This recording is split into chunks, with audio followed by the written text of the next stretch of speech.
Welcome into the Fantasy Football Forge. My name is Steve, and it is time for my top 15 offensive linemen. So we're just going to do the guards, tackles, centers, all in one here. Once they get to the NFL, sometimes things change anyways, so you never know for sure where these guys will end up position wise. They're offensive linemen at the end of the day, but we got a pretty good idea of where they're probably going to end up. So, I will point out where the expectation is that they'll end up at the next level, of course, as part of my description. Now, I have done this is part of a bigger series of videos. This is the first one that you have come across, and if you like it, please, I hope you enjoyed it, and please check out the other positions because these are not getting a whole lot of love in the algorithm. So obviously, don't forget to do the YouTubey things too, like, comment, subscribe. Really helps the algorithm to pick the videos up and send them out. But for now, I've done the running backs, wide receivers, quarterbacks, and tight ends are in one video as well. Offensive line here, and we'll continue the series every 3 days roughly. I am releasing videos out, and if you're not aware, I also do videos. I do mock drafts for the most part on each Monday for now, and then I will also be doing a series once this one wraps up, leading up to like the week before the draft, where then I'll do my final big mock draft, and all of my time will be there. Where I will be looking at, like, for instance, the AFC North in 1 week, AFC North and NFC North, both of the Norths, and I'll just mock those teams, and then the rest I'll have automated, and then I'll do like probably 3 or 4 rounds for those drafts for each of those teams, so that way we can get a little bit more into the specifics on those teams, and give me a chance to study up on them a little bit better too than before leading up into my final mock draft. With all that out of the way, let's get to this list. Try and keep this relatively quick, and I do apologize, I don't have any video footage in the video, of like the players blocking and whatnot here for the offensive linemen. It just becomes a headache with sometimes some of the footage being copyright claimed and stuff here on YouTube, and so this year I just found that the hassle wasn't worth the fruit, especially with how many views these videos have been getting. That turned out to be true, although video footage would be nice too. Very nice. So let's kick off with my number 15 offensive lineman currently. Of course, things are always subject to change, but currently I have Christian Haynes, guard, who I expect. I have a second round grade on. Would say there's a chance he goes into the third round here for sure, but I think be happy with him in the second round. 6'3", 317 pounds. He's got athleticism in open space, so he can get out there. He's got some explosiveness and good acceleration to get up to the second level for you. Good body control, quick and reactive hands and feet. He's an above average sized dude, kind of a bigger guy. Not in terms of height or anything, just in terms of, when I say size, I am talking about the bulkiness, the girthiness of the fella. And he's also plays with some attitude, good at finishing his blocks. He does have extremely small hands, which does affect offensive linemen. I'm not 100%.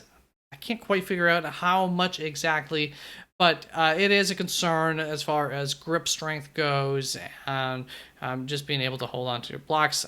I know that is something that scouts do take into account, the size of the hands. And he also plays a little bit too high, doesn't quite get low enough, especially at 6'3". You'd hope that pad level that he plays with could be a little bit better, give him better leverage. But other than that, a very good prospect that I think you can get excited about, especially in a wide zone blocking scheme for him would be optimal.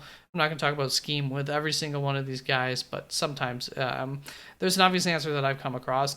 Let's move on to my number 14 offensive lineman. It's going to be Cooper Beebe, another guard. Going in the second round is the expectation. Another 6'3" guard, 322 pounds, so just even all the more girthy than our last offensive lineman. He is quite agile, especially for his size. He has above average acceleration, and his awareness, his IQ are all there. So the between the ears kind of player is there, which is very important for offensive linemen. Fortunately, he does play with a little bit of heavy feet. Balance can be an issue for him. He does also have very small hands, and he has extremely short arms at 31.5 inches, below the average guard even by quite a ways. Outside of that, though, really good prospect yet again here. Once again, like I said, I think second round I'd be really comfortable with Cooper Beebe, but could be a guy you might see in the third round as well. Wouldn't be overly surprised by that. Let's move on to my number 13 offensive lineman, and we're gonna get most likely a guard here in Dominic Puny. Possibly could move himself into being a tackle. Has his arm length is just shy of where you typically want your tackle's arm length to be. But I do have a second round grade on Dominic Puny as well. Really been a my guy through this process so far. Did not have a great combine. Did have a really good Senior Bowl. 2 out of 3 days, he really did well. As far as his size, 6'5", 323 pounds.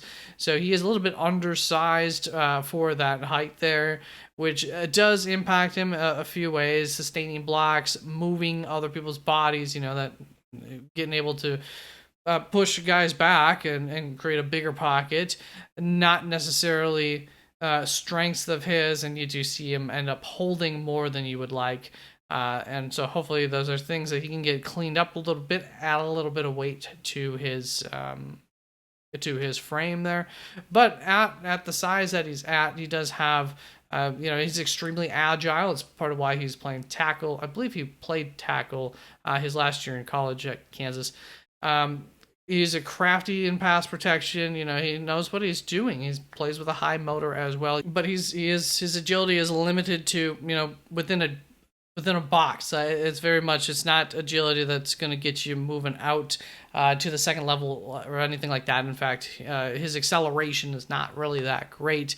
So power blocking would, be a better area for Dominic Puny, and then he just needs to get a little bit more powerful. And I think he's got the ability to do that. So that's going to bring us on to my number 12 offensive lineman, and that is Tyler Guyton, who you're going to find is probably lower on my list than most. Now, what I do want to point out about Tyler Guyton, so I have a second round grade on him, tackle prospect, definite, clear tackle prospect, is that a lot of Tyler Guyton went from a second to third round draft pick to like in this first round talk, and then now he's kind of been moving back towards the second round again. Overnight, when it was mentioned that Lane Johnson of the Philadelphia Eagles was mentoring him, I think went to the same college and everything, and suddenly Tyler Guyton was like his first rounder. Now, I don't know that report had anything to do with what the actual NFL thought about Tyler Guyton. I do tend to lean and think that the NFL thinks more of Tyler Guyton than I do, but at the same time, I don't know. I feel like there's a chance that this has just kind of been media created hysteria for Tyler Guyton.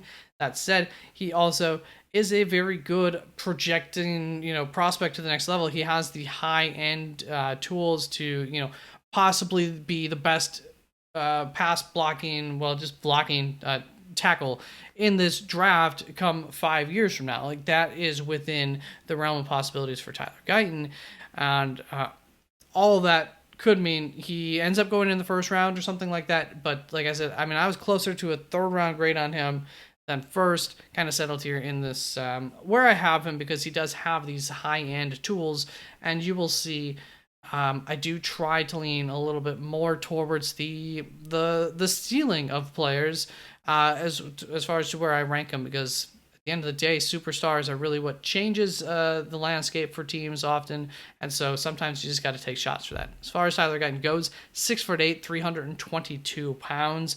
He, that's not as we just said, 6'5", 322, I think it was undersized. So 6'8", 322. Yeah, he can get pushed back in his chest sometimes, and he also tends to lunge sometimes. These are things that, are not good signs. Guys can get inside of his arms, and sometimes he gets overly aggressive. And why is that? Like, you got 6'8".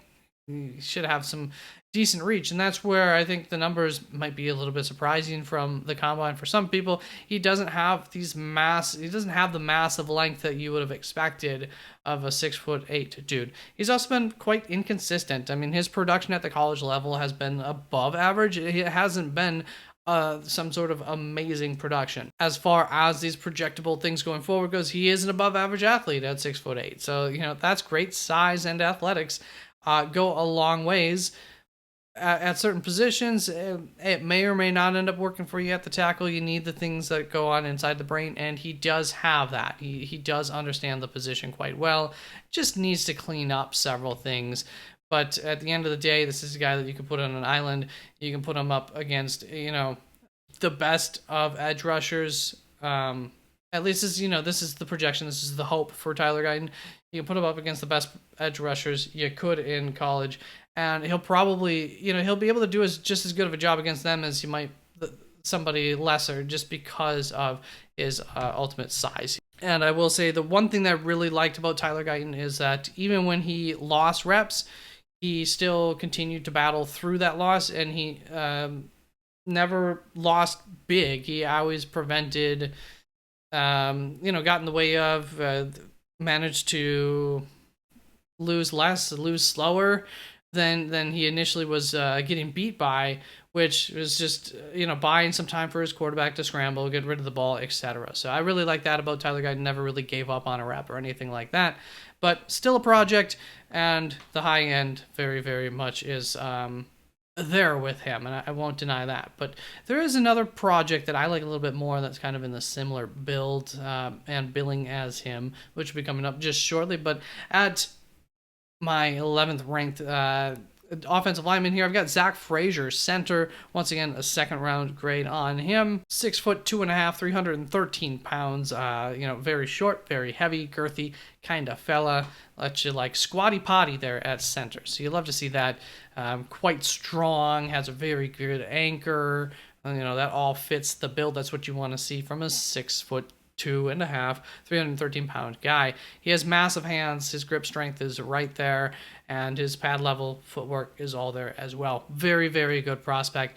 Not the most mobile laterally kind of guy, and he can get pushed off balance by the bull rush, the strength rush. So you hope that that'll get cleaned up. There are obviously some guys who might be able to get him on his butt currently at the NFL level, but a little bit of that NFL getting in the weight room, the locker room, and just learning from a new set of coaches might be able to help him fix that issue. He is recovering from a broken leg, but he is a super tough dude. The story that goes around on him is just that he was crawling off of the field in order to try to prevent his team from having to use a timeout when he broke his leg. And that just shows you his dedication to the game and his toughness. So, freaking, those are the stories that legends are made out of. So, Zach Frazier, legend. And at number 11, let's move on to my top 10 offensive linemen. At number 10, we've got Patrick Paul, tackle. This is the one that I was referring to, who I think very much in the likeness of Tyler Guyton. But ultimately, I think a little bit better of a prospect, 6'7.5", 332 pounds. And he does have the long length arms, wingspan. He's above average size there, 6'7", 332. So he's already got a little bit more weight on him. He's got some good acceleration for his size, and he is solidly agile, once again, for his size specifically. He has elite traits and elite production over an experienced young career. Do I have his age here? No, but he's still a younger prospect as well. Great anchor, awareness, and of course, he is very, very strong. So, to me, he fits the bill of this 6'8", 7.5 kind of big, long tackle that you can put on an island. Just a little bit better than Tyler Guyton. So maybe there are some issues with him, right? Long, lengthy. He is a little bit lumbering. That could be described in terms of his body control. He's maybe not in full control of his limbs quick enough, and that comes down to a technique problem too that I saw on film, where he does this weird wind up thing. He telegraphs his punches, essentially giving any attacker, any edge rusher, the ability to counter him or even come in and get to his chest too quick while he's telegraphing this move. So that's not good. And oftentimes you just kind of see him like basically bear hugging, catching guys in on his inside when that happens too, which especially at the next level, even if he's not holding, those guys are going to be able to plow through him at a higher rate than would have happened at the previous level.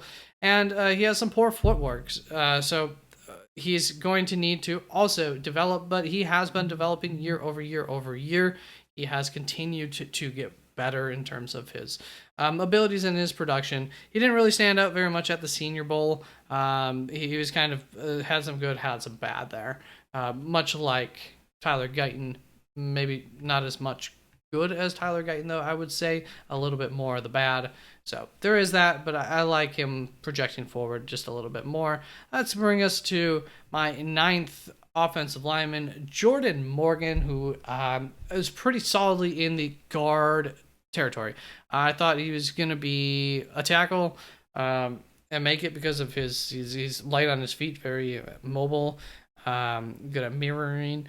But unfortunately, his arm length just didn't quite get there. Where are you, Jordan? So Jordan Morgan, 6'5", 311 pounds. Once again, I'm saying he's going to be a guard who has the upside to be able to be used as a tackle, as a pinch.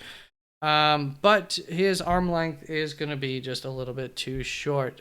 He's got massive hands.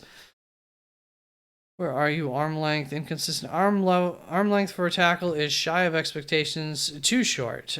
Still below average for a guard, even, to give you an idea. So, that is an issue.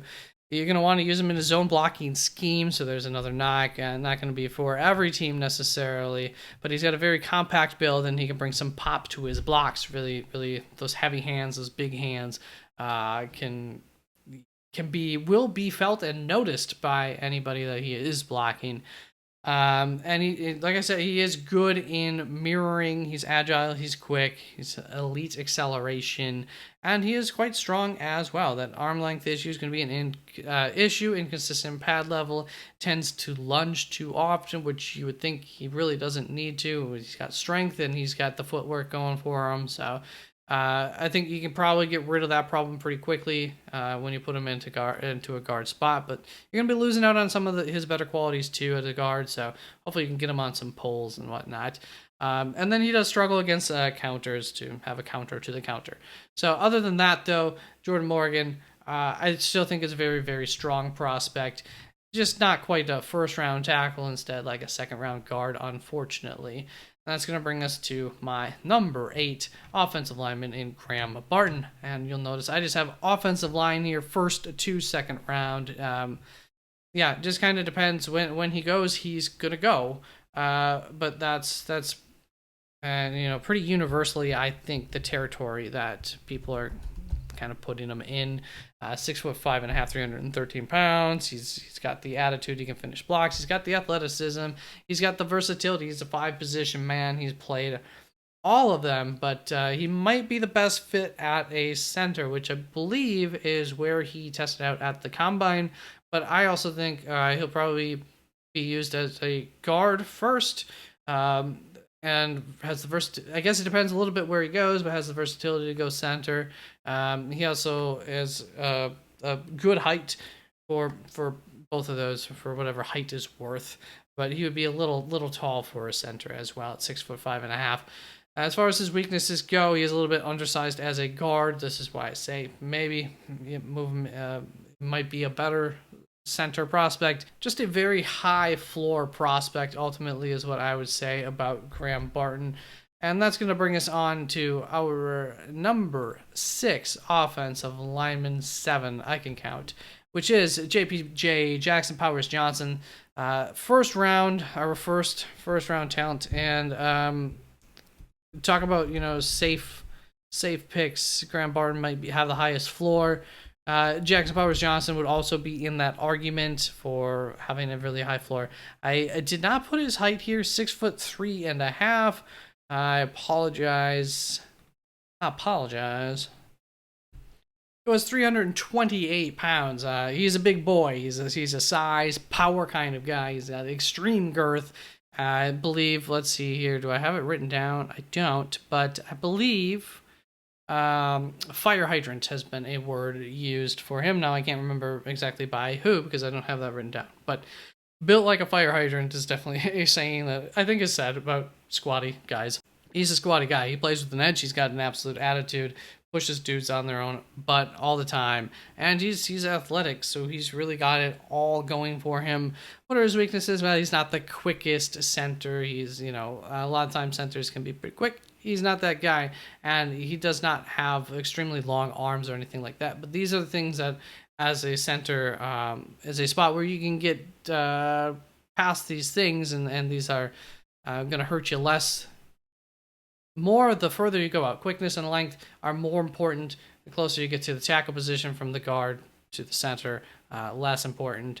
Also, it does have some possible health concerns that I've heard about. I don't know how much those will or will not end up impacting him in the draft. He did end up getting hurt at the Senior Bowl, where he did well both at center and at guard. So teams were looking at him in both of those spots. Very possible he will end up being a guard, but center is his natural position, and I would think where a team would at least have the possibility of he'll play guard for now, and then in a year or two he might be our future center kind of deal would probably be the idea there. Let's bring us on to my number 6 offensive lineman here, Olu Fanu, who's definitely been a riser since the combine was the word I was looking for. Olu Fanu, 6'4", 317 pounds. He's got great hand placement. He's a nasty finisher yet again. He can flatten guys out in open space. He's good on pulling. He's got really good movement, mirroring ability, getting out there, pulling once again. Pass protection is a highlight of his. He's got good size, above average size there, girth. And he's athletic, above average, very good base, meaning from his butt on down, explosion, balance, anchor, all those things come from the thighs, the butt, the core. And so he tests well in those areas. Got very good acceleration, 10-yard splits, so that's great for him. Once again, that goes a long ways with what we were talking about him being a good puller. Weaknesses are going to be strength. As semi-consistently, he does lose big on reps, but so when he loses big. It's not like he loses too often, or we wouldn't have him here as a first-round prospect. And run blocking is not his strength, so definitely going to want to go to a team who's a little bit, maybe more of a finesse team than a power team ultimately for Olu Fanu.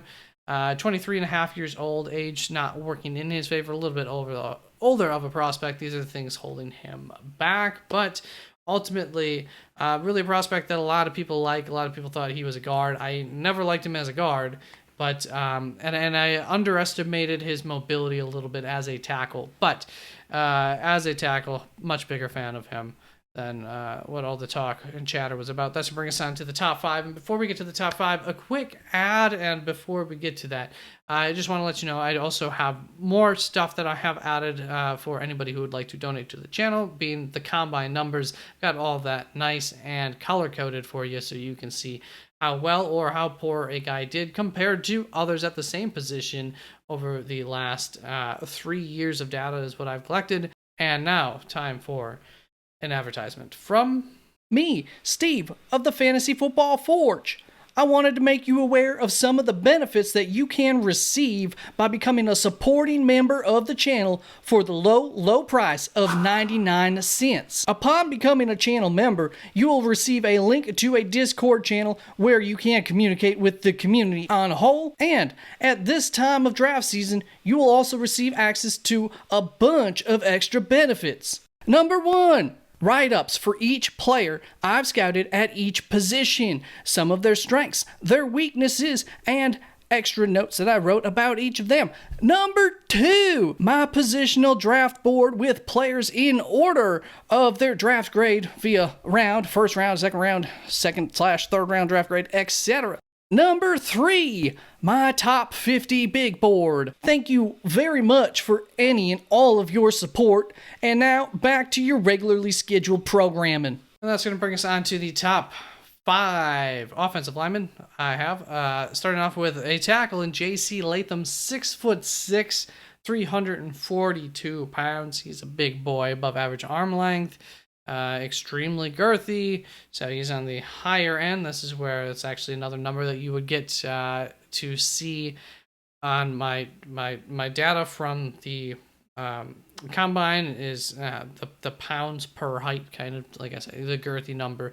I like to keep track of that for these guys and just look at that. So he's at the high end of that. He's also got good movement abilities, especially considering the fact that he is extremely girthy at 6'6", 342 pounds. Good hip flex. So once again, he stays in good shape, and he's got a good first step, an explosive first step, even more so than that. So I love all that for J.C. Latham. Struggles against the bull rush a little bit again here, so that's not great.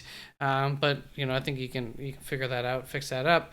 Awareness, sometimes he can get caught a little bit off guard on the field, but overall still quite good. But that goes right hand in hand with the next thing. Penalties have been an issue for him, but also something that he's been cleaning up through his career, so that's good. He is still also very young. He will be 21 for his first season in the league, and he was a 2-year starter for Nick Saban, so some very good experience for him at that height and at that level. And he wears the weight that he's got really well. A lot of it is from the butt on down. So a lot of things to like about J.C. Latham, and like for the long term, and that project forward nicely for him. A very ready to go out of the box kind of prospect. It's not like you don't have to project too much for J.C. Latham to just like him at the next level. At my fourth offensive lineman on the list here, fourth highest, Talisi Fwanga, my tackle, first round draft grade, of course, for him. And Talisi, some I think have said possible guard move for him since the combine. I don't know. He it's possible. He just barely makes the cut. So it kind of depends what team takes him. That might hurt his draft stock just a little bit, basically, depending on what teams think of him. Just to give you a specific, 33 and 1/8 inch arms, I believe that is.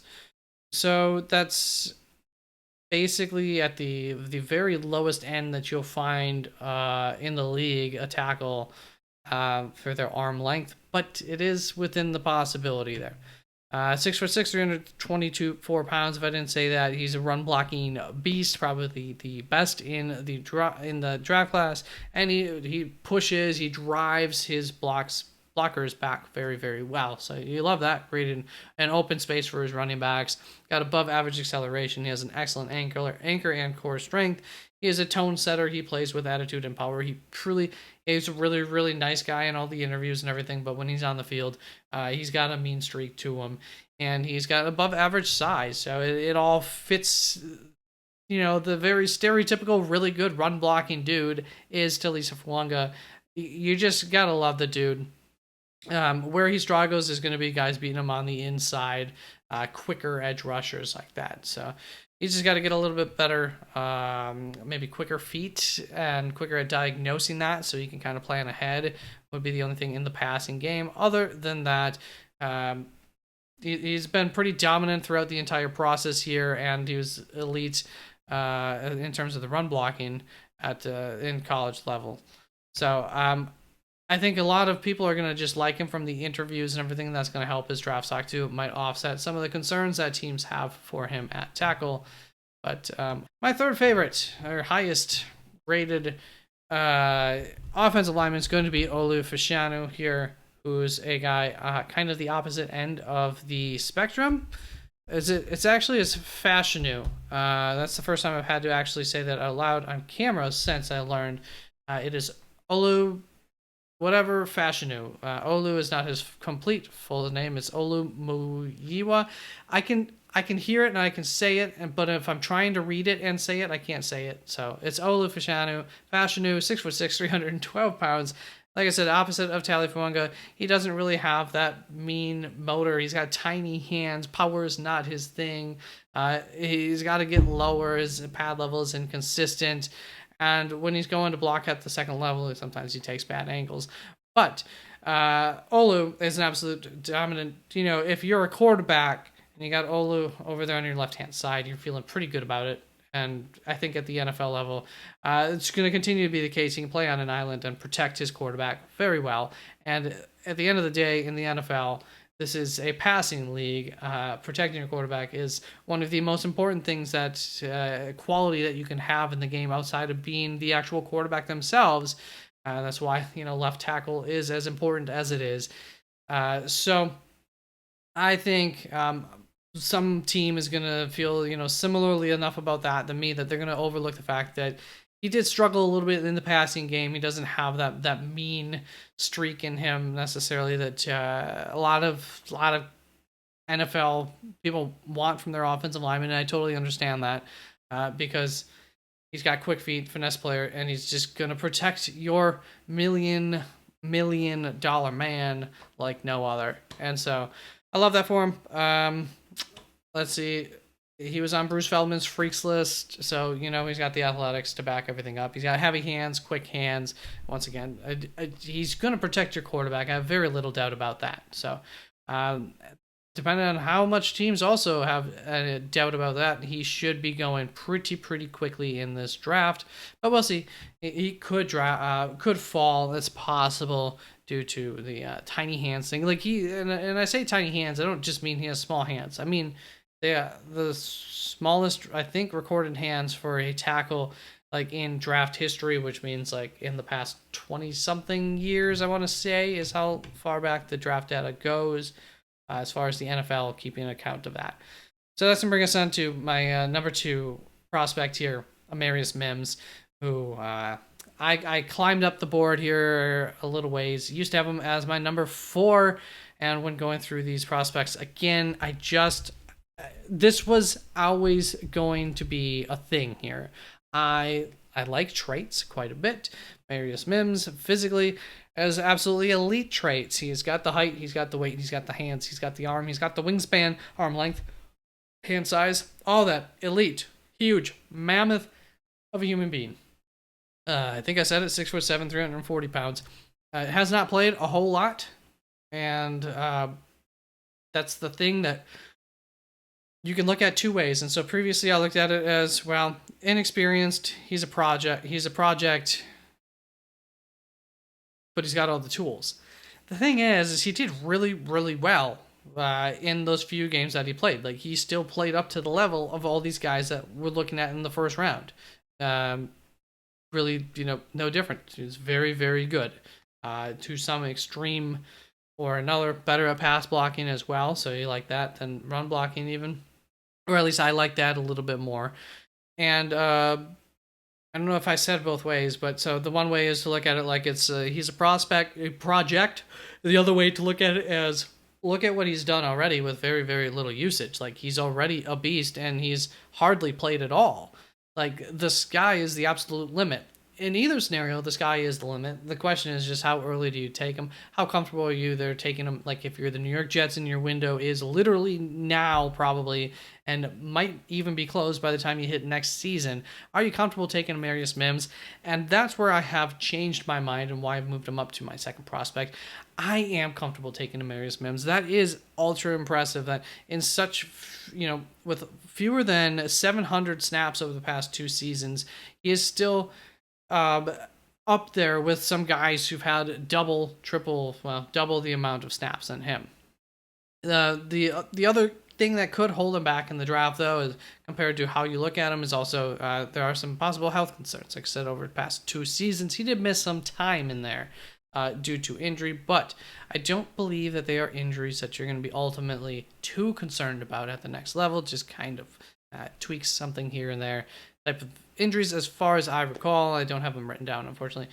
But if it was something major, it's not an ACL or anything like that. Yeah. So at this point, like, he does the bare minimum that you want extremely well. He completes the assignment. He blocks who you want him to block.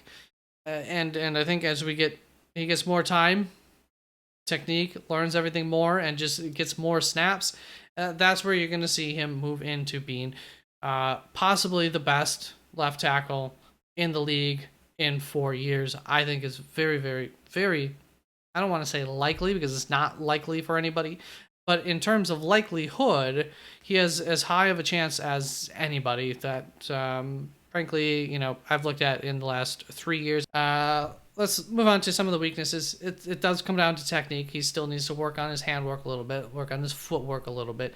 He still needs to understand the position more. His positional IQ needs to maybe get a little bit better, or at the very least, he needs to get more confident in that, because that's the only thing I think that's really holding him back ultimately, is just confidence in what he's doing, which is going to come down to getting more reps. But I think he's good enough that you can put him out there day one and work through some of those issues. And he's young. He still needs to strengthen that core, the base of his, from the abs technically, but from the butt on down for him. Just a little bit more, get a little bit sturdier there, but he's an absolute beast, monster of a dude, and I have really high expectations, and I'm pretty sure that some team in the NFL is going to feel the same, that he might get taken higher, possibly, than people are expecting even, in the draft. And that brings us to one guy that nobody really can argue about, and that is Joe Alt, who is also a monster of a human being, as a lot of these guys are. But Joe Alt is the consensus blue-collar, blue-chip lineman in this class. Left tackle, right tackle, wherever you want to put him. 6'8.5", 321 pounds. Plays a completely clean game. He's only had 4 penalties in 3 years of college football. So very, very smart, wise player. He plays up to the tough competition. He doesn't dominate the bad competition and struggle against the good competition. He plays at his best when he's playing against the best. He really doesn't have too many weaknesses in his game. He's also quick and agile, which at 6'8.5" is amazing. That height is something that I think is a bit of a concern. That's very, very high, and you do see usually once you get towards 6'8", that can come as to a detriment for some of these players. And ultimately, it could hurt his longevity. Getting down into stance, one knee injury could derail a career for a guy that size, I think. So that is my concern for Joe Alt, is one thing goes long, and you also have, longer, lankier legs at that. I think it's all the easier for a knee injury to happen. But you don't want to play with ifs and whats, I don't think, too much when a guy has the level of talent that he has. So he'll be going first, I'm sure, in the draft, and he deserves to be going first. And he is the best tackle at his best, and we're not going to worry about those injuries too much. Hopefully, that's all just for naught, and we never see any of that come to fruition. We don't see a David Bakhtiari situation come out and all of a sudden he misses several years of play. He is slightly stiff at the waist. He's a big dude. Sometimes he overextends a little bit. It's not like he doesn't have the size to recover from that as well. He's pretty darn elite. And a little fun tidbit, he got invited to Notre Dame as an offensive lineman based on them watching him play tight end in high school. And I thought there was even more to that story, but maybe that's somebody else who's got like 3 layers. That is somebody else. They got scouted as something, recruited as something else, and then after a year they got changed to another position. Not that that doesn't happen from time to time, but hopefully I'll remember to notice that note on if they're in one of these videos. Anyways, that is it for my top 15 offensive linemen in this draft. Let me know what you agree with, disagree with, and everything else. Thank you very, very much for staying tuned. I hope you are enjoying the series, and peace out.